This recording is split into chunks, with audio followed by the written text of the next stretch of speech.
Ja, nu måste jag bara filma in det här. Shit! Så det här ser ju fan magiskt ut. Nu är vi här på härliga Söder och inte i mitt kök. Och vi ska till restaurang Madame som anses av många vara Stockholms bästa koreanska restaurang. Och nu ska vi träffa Gustav och han ska lära mig göra en av hans riktigt schyssta grytor som han har i sin nya bok. Vem är Gustav då? Han är kock, han flyttade till Korea, lagade en massa god koreansk mat, flyttade hem igen. Han börjar sakna maten, så ja, vad ska han göra? Man öppnar en restaurang med den maten han liksom saknade. Tjena, nu är vi här och här är Gustav. Och vi är på hans restaurang. Vad gör vi här? Vi ska laga Haejanguk. Haejanguk, berätta. Haejanguk. Även kallad hangover soup. Bra att käka dagen efter. Okej. Bra hetta, bra sälta, mycket vitlök så man kommer igång. Mycket fett? Nej. Är inte fett bra när man är hangover då? Eller vad är grejen? Jag tror att det är en myt. Jag tror att kroppen behöver salt. Det är väl det enda kroppen behöver när man är bakis. Nej, men i Korea äter man väl lite fett. Så att det är typ en Resorb fast i soppform? Det ska jag säga. Absolut. Okej, nu ska vi se här. Och Gustav ska gå igenom... Jag vill ju lära mig koreanskt käk och det här blir ju liksom en introduktion. För att visst, jag har hållit på med lite kimchi och lite annat sånt där som man gör hemma. Men det här blir ju något helt nytt, så att det här ska bli häftigt. Så att, vart börjar vi? Alltså vi har förberett mästaren. Det måste man göra med på restaurang. Jag ska göra så här. Jag ska visa tittarna bara lite snabbt vad vi har gjort för någonting. Okej, vad har vi för någonting här då? Vi har zucchini. Vi har oxsvans som vi har kokt och plockat. Och sen reducerar vi ner fonden så vi har en färdig buljong. Vi har blancherad salladskål, strimlad röd chili och mungbönor. Det är liksom grönsaksköttsbasen liksom. Ja men shit, det här är ju... Alltså det är enkla, det är fräscha. Det är superenkelt. Ja. Det är jätteenkelt. Och framförallt så går det snabbt. Snabbt gillar man ju liksom. Ja, precis. Men om man ska göra det här hemma, är det någonting man måste tänka på? Liksom, det här behöver jag faktiskt köpa in innan så man inte ställer sig och börjar... Alltså jag tycker oxsvans är godast. Ja. Plus att man får väldigt mycket för pengarna. Oxsvans finns överallt. Ja. Så att kokar man en buljong på oxsvans, då får man ju köttet och man får en väldigt, väldigt bra buljong. Ja. En väldigt koncentrerad smak liksom. Och skulle man inte få oxsvans, går det liksom med, inte vet jag, bringa? Eller? Bringa, högrev, absolut. Något framdelat kött med lite mera fett i så man får lite mer smak. Just det. Men bara så man skummar av allt fett. Men gärna med ben liksom. Ja, men just att man får ut, för att jag menar, jag är ju halvthai och vi kör ju ingenting utan ben i princip. Nej. Så att, och här kanske... i Sverige äter vi bara utan ben. Ja. Det är ganska dumt egentligen, för jag menar, smaken sitter ju verkligen där och... Jo men precis, men alltså...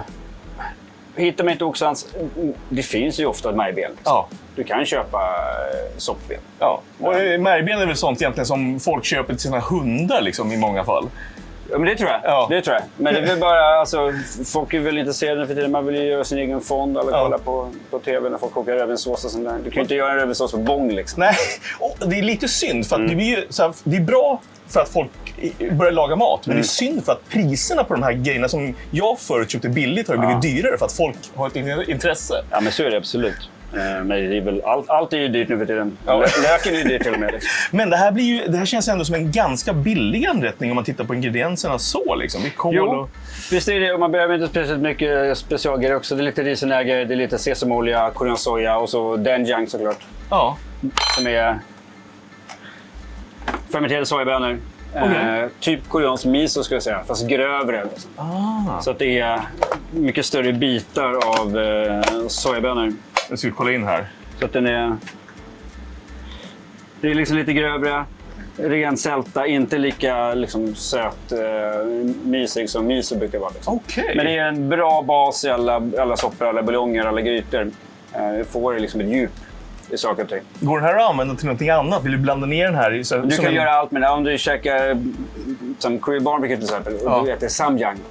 Sam är ju ett wrap. Okay. Jang betyder sås. Så när du gör såsen som heter samjang, då är det doenjang som är basen. Och så tillsätter du gochujang, gochujang som är chiliflakes, vitlök, ingefära, soja, socker. Så har du den här röda såsen som du dippar i. Så doenjang är ju egentligen grunden till allt. Okej, men det här är så jävla intressant för att nu kommer det nya saker som jag aldrig jobbat med. Liksom, så här. Men din bakgrund, du har ju bott där och käkat en jäkla massa mat. Liksom. Precis. Och du lagade en del mat där borta också, vad jag förstår. Ja, alltså vi flyttade till Korea jag skulle inte säga misstag, men det var ju jävligt spontant liksom. Frugan fick en tjänst, hon är designer, hon fick en tjänst i Seoul. Fick packa ihop, flyttade på några månader liksom. Jag sökte jobb innan, jag hade lite kontakter innan sådär. Men arbetstillståndet blev inte av. Okay. Så jag fick inte jobba. Okay. Så då åt jag. Det var ingen ska ha bilsysselsättning när man inte jobbar. Det var helt okej, får jag säga. Det var helt okej. Bara käka varje dag. Det var så här, utforska områden. Lära sig vad man handlade saker och ting. Du vet, i Korea så är det inte som hemma. Så när glödlampan gick sönder, då gick man till affären och så bara glödlampan och bara no. Okej. Åkte man till liksom stormarknaden så bara glödlampan no. Så bara ringde man någon som man kände och så bara nej, du måste åka till Lampgatan. Så åker man till Lampgatan på marknaden där det bara är lampbutiker. Ligger bredvid kassaskåpsgatan. Alltså det här är så jävla... Det är som men det är så, det är helt sjukt. Liksom. Ja. Ja, men det är som mat också. Det finns ju områden där man bara äter vissa saker. Det finns en Haejanguk Alley i Seoul där man ligger bara i Haejanguk-restaurangen. Det är en barbecue, det finns en barbecue-gata med bara barbecue-restauranger. Det är så fascinerande. Ja. Det är så en otrolig skillnad från här. Liksom. Ja. Här är det ju konkurrens om man har 2 restauranger bredvid varandra som är likadana. Ja. Precis, det är det ju inte där. Det är fullt på ena och går man till nästa. Ja, nej, otroligt häftigt. Ja, men okej, men coolt det här. Alltså, jag älskar det här. Jag älskar storyn bakom, men nu vill jag väl se liksom, den här härliga rätten. Alltså den är ju sjukt snabb, så länge man har gjort allting i ordning innan. Liksom. Ja. Alltså det går att göra på flera sätt. Vi gör så här på restaurangen för att tycka att man får ut mest smak och man får lite mer koll på vad man har. Så att mungbönor.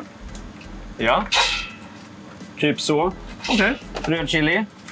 Det ska vara spicy. Zucchini.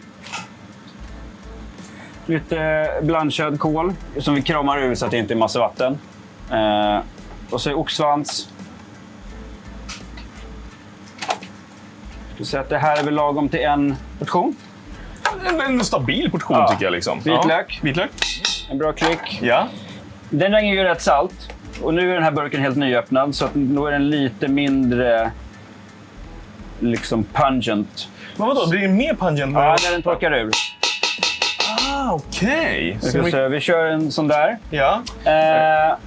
Gochugaru, soltorkad mald koreansk chili. Också liksom basen i allt. Lite svartpeppar. Lite salt för mamma. Sesamolja. Yes. Det ska liksom vara ganska aromatisk buljong. Mycket sesam, liksom bra balans mellan hetta och sälta och liksom aromatiskt. Det ska liksom inte, men det ska liksom inte vara för salt. Ja, men comforting liksom på sätt. Ja. Lite koreansk soja. Ja. Förlåt, vad skiljer sig koreansk soja liksom mot japansk gravy? Alltså nu jag vet att det finns otroligt mycket soja, men är det någon liksom... Alltså jag tycker det går ju inte att jämföra. Nej. Faktiskt. Sen finns det ju, som i Japan, det finns ju 1000 olika sorters soja. Samma sak här.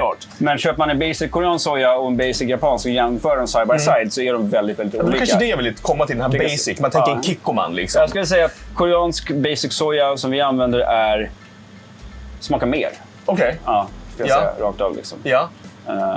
Ta en sked där. Får du smaka. Så jag tycker det här är en vanlig basic. Det är mycket mer. Det är mer... Ja. Sen när man gör... Sen finns det ju också vanlig soja och så finns det ju soppsoja som vi använder också i marinadedressningar. Det är när man gör doenjang, den vätskan som blir när du fermenterar sojabönorna, det kallar man för soppsoja. Den är klarare och lättare i färgen med mycket mer salt. Okej. Så den har vi liksom i vissa dressingar, i vissa grytbaser och sånt. Coolt. Okej, coolt. En skvätt vinäger. Ja. Inte mer. Det är alltid lätt att tillsätta mer sen. Ja. Och sen bara liksom blanda ihop allting. För den gängen blir klumpig så det vill att allting löser sig. Och liksom trycka ihop det. Det här går att göra direkt i kastrullen också om man är lat. Men det är också lite lättare att få... Få ut alla smaker kanske? Ja, och koll på grejerna liksom. Så. Alltså det börjar redan dofta liksom helt otroligt gott när du börjar röra runt det. Men okej, hangover. Går det här att göra kvällen innan? Nej. Vi vill ha det här så böngrodarna håller sig spänstiga. Okej, det är liksom enda... Ja. Det här är en tukbegi. Va? Tukbegi. Tukbegi? Ja, det är en lergodsskål som både är ett kokkärl och ett serveringskärl. Okay. Den här är varm nu. Ja. Så att vi använder ju de här under service och när du äter på restaurang och äter soppagrytor så får du alltid dem i såna här. Okay. Så att då har man rätt mängd. Den fräser. Men har du haft den på spisen då? Ja, eller? Den går ju direkt på spisen sen. Jag har haft med lite vatten bara så att den håller sig varm. Okay, så det var ganska perfekt mängd skulle jag säga. Ja. stämma direkt. Här har vi vår fond som vi gör själva. Liksom. Just det. Oxonsfonden. På med den. Och sen får den bara koka? Den får koka upp. Och så ska den ska ju liksom stormkoka. Den ska storma? Okej. Okay. Så att när du äter en soppa eller en gryta, inte uppäggig, om den inte stormkokar vid bordet, då skickar koreanen tillbaka. Den ska stormkoka. Om den inte kokar är den inte varm. Okej, så det är som... serveras allting som serveras inte uppäggig serveras alltid med ris. Okej. Så ris har vi gjort också. Så att vi ska ha det när vi serverar det. Fan, alltså det här är ju verkligen inte... Har man verkligen grunden klar så tar det här. Det här tar ju ingen tid alls. Det är också, nu har vi gjort det här. Det här är vår restaurangvisarplats. Ja, men precis. Så att det tar en stund att värma på spisen. Så för oss det ska ta 1 minut att lägga i ordning. Och sen tar det sina minuter på spisen. Men att vi ska kunna hinna liksom. Ja, men liksom, det här är ju fantastiskt. Så det här skulle man ju verkligen kunna göra hemma. Så, men receptet finns ju i boken. Absolut. Så att det här är ju inte svårt. Det här vill jag ju göra. För det är ju tidskrävande eftersom du måste koka kött och sånt själv. Men annars är det så här, om man är hemma liksom. Tryckkokare, slow cooker. Absolut. Skillnaden är jag tycker man ska ju inte tryckkoka oxans om du vill ha ut buljong. Ja, då får du ut för mycket gelatinämnen då. Ja, precis. Jag tycker det kan bli för mjölkig liksom. Just det. Men en slow cooker över natten? Ja, absolut. Men jag tycker det är lite fusk. Jag tycker man ska koka buljongen som vanligt så att du kan skumma den hela tiden. Hålla koll och fylla på med vatten om det behövs. Just det. Och sen reducera den sila ordentligt så att den blir klar. Så om man gör det på riktigt så gör man så. Vill man fuska lite grann så är slow cooker ett bra alternativ när man inte vill engagera sig kanske fullt så mycket. Det kan man göra. Och vill man fuska jättemycket så kan man köpa en bra färdig fond och sen kör man lite mjukare kött som man kokar separat i fonden och sen lägger man i det. Liksom. Så alltså, men du skulle inte bli sur på någon som gjorde så? Nej, absolut inte. Alltså, det finns ju 1000 varianter på Hedging Cook också. Liksom. Vi gör en oxsvans för att det är jättegott. Sen finns det ju med blod i. Som koagulerat blod. Du kan ha sundae som är en blodkorv med sötpotatisnudlar i. Du kan ha liksom fläsk. Du kan ha Hedging Cook som inte har chili i sig. Det finns olika varianter. Just det. Vi gör en som jag tycker är godast, som är liksom ganska ren i smaken. Ja, men alltså det ska bli så jävla kul att testa. För att det börjar dofta magiskt också. Alltså kolla! Jävlar! Ja, nu måste jag bara filma in det här. Shit! Alltså det här ser ju fan magiskt ut. Så jag tycker det är godast när man äter sopporna att man äter tillsammans med riset. Så att varje tugga med ris. Så jag jobbar alltid liksom ris på min sked. Och så bara ner i soppan. Okej. Och så ska man egentligen käka en när den fortfarande kokar. Men vadå? Bränner man inte? Du har det precis. Jajamän. Man bränner sig, men man ska låtsas som att man inte gör det. En sån här manlig grej. Nu är det man använder väldigt mycket sked i Korea. Äter du ris äter du med sked. Du äter inte ris med pinnar. Utan du äter det du ska äta med pinnar. Så lägger du ifrån dig pinnarna när du ska äta riset. Jag är ju umami-torsk. Så jag är lite i himlen. Ja, det är djup i den. Alltså. Det blir det. Djupet är fantastiskt. Det är liksom den här hettan, umamin och sen den här lilla syran som du balanserade upp den med. Den går ju faktiskt igenom. Fantastiskt bra. Och sen liksom på något sätt, jag vet inte, jag vill ju säga när jag äter kimchi så får jag liksom samma typ av härliga som så här, hetta. Om det är en bra hetta i kimchi. Liksom. Ja, det är ju samma chili. Alltså, du har ju gochujari som är den torkade chilin. Det har du också i kimchi. Just det. Så om jag smakar på den... Det här är ju en egen... Ja, det här är 3 sorter. Vi gör ju alltid själva. Det här är pak kimchi. Det är kimchi på vårlök. Det heter kakduki. Det är kimchi på rättika. Och så bechu kimchi. Kimchi på salladsskål. Det är vanlig kimchi. Som man känner liksom. Visa. Det här är ju också så här trevligt. Hur jävla gött det är med bara små tillbehör. Och man gör dem på samma vis? Man gör de här 2. Rättikan och vårlöken gör på samma sätt. Kålen gör man annorlunda. Om man ska börja, vilken ska man börja med först? De är ju lika spicy. Jag äter mest kakduki, så börjar med kakduki.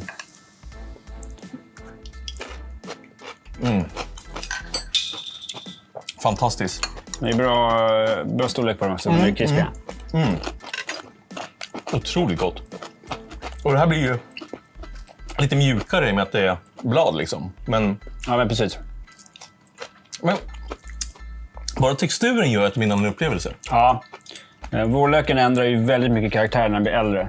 Den blir nästan lite så här tropisk i tonerna när den blir riktigt gammal.